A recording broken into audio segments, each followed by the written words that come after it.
Maharashtra today 24 news, सत्य परिस्थितीचा सविस्तर आढावा। एपीएमसी पोलिसांनी अचानक कोबिंग ऑपरेशन राबवत विविध ठिकाणी टाकली धाड। नवी मुंबईतील एपीएमसी पोलिसांनी रात्री उशिरा अचानक कोबिंग ऑपरेशन राबवत विविध ठिकाणी धाड टाकली। या कारवाईत मोठा पोलीस फौजफाटा तैनात करण्यात आला होता।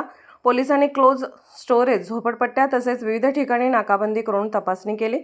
नवी मुंबई पोलीस आयुक्तालय अंतर्गत गुन्हेगारी प्रवृत्तींना आळा घालण्यासाठी एपीएमसी पोलिसांनी रात्रीच्या सुमारास अचानक कोबिंग ऑपरेशन राबवले। या ऑपरेशनमध्ये कोल्ड स्टोरेजमध्ये तपासणी केली, तसेच रस्त्यातील मुख्य चौकामध्ये नाकाबंदी करत वाहनांची तपासणी केली। त्याचबरोबर ज्या झोपडपट्ट्यांमध्ये जास्तीत जास्त अंमली पदार्थाचे गुन्हे दाखल होतात त्यांची कसून चौकशी केली। या विशेष मोहिमेदरम्यान पोलिसांनी एक नायजेरियन नागरिक, 2 बांगलादेशी नागरिक तसेच गावठी कट्टा बाळगणारे एक इसम याला अटक केली आहे। या कोबिंग ऑपरेशनमध्ये पोलिसांनी संशयितांची कसून चौकशी करत बेकायदेशीर कृत्यावर कारवाई केली आहे। नवी मुंबई पोलीस आयुक्तालयामध्ये जी मोहीम आता सुरू करण्यात आलेली आहे त्याचा भाग म्हणून आज एपीएमसी पोलीस ठाणे हद्दीमध्ये कोम्बिंग ऑपरेशन सुरू आहे।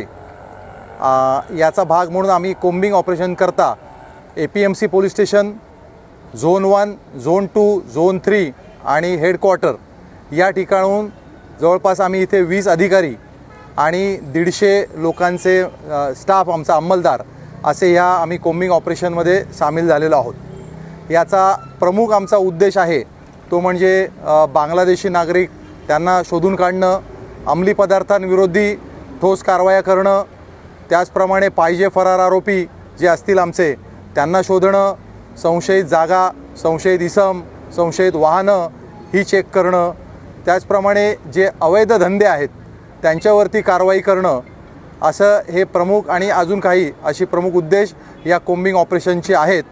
आणि आत्तासुद्धा कोम्बिंग ऑपरेशन वेगवेगळ्या भागात आम्ही करण्यात आलं।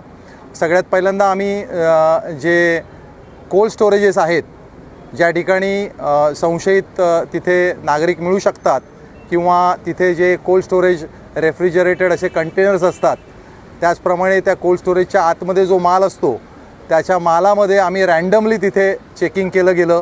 तिथे काही आम्हाला आक्षेपार्ह मिळतं आहे काय, कुठला अंमली पदार्थ वगैरे मिळत आहेत काय, त्याचा आम्ही तपास केला। त्याचप्रमाणे त्या ठिकाणी जो बऱ्याच वेळेला तिथे परराज्यातून आलेले जे लोक असतात त्यांच्या तिथे नागरिकत्वाची तपासणी करण्यात आली।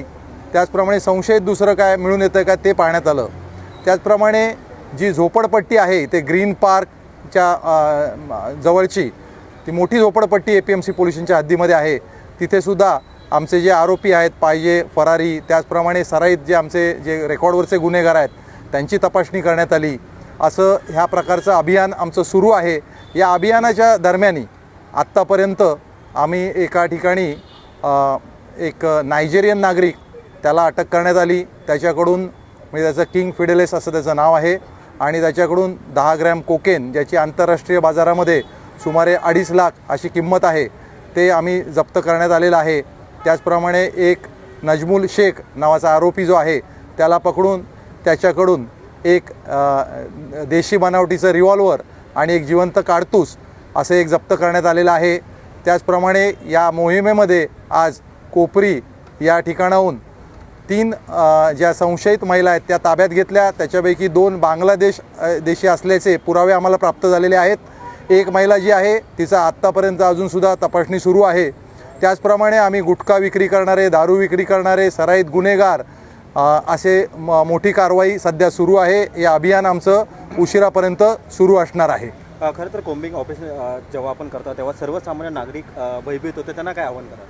नाही, नागरिकांना आम्ही तसं पण आवाहन केलेलं आहे की आपण कुठलीही काय घाबरण्याची काय परिस्थिती इथे गरज अजिबात नाही आहे। पोलीस जे आहेत ते आमचं काम करत आहेत। त्याचप्रमाणे नागरिकांना या निमित्ताने मी आवाहन करीन की आपल्याला जर कुठे बांगलादेशी नागरिक किंवा अंमली पदार्थ किंवा दुसरं कुठलंही काही आपल्याला जर गैरकृत्य होत असेल, त्याची आपल्याला जर माहिती तुम्हाला मिळत असेल तर ती कृपया तुम्ही पोलिसांना शेअर करा। तुमची नावं गुप्त ठेवण्यात येतील, त्याबद्दल आपण निश्चिंत असावं। महाराष्ट्र टुडे मराठीसाठी ब्युरो रिपोर्ट कासिम अली सय्यद, नवी मुंबई।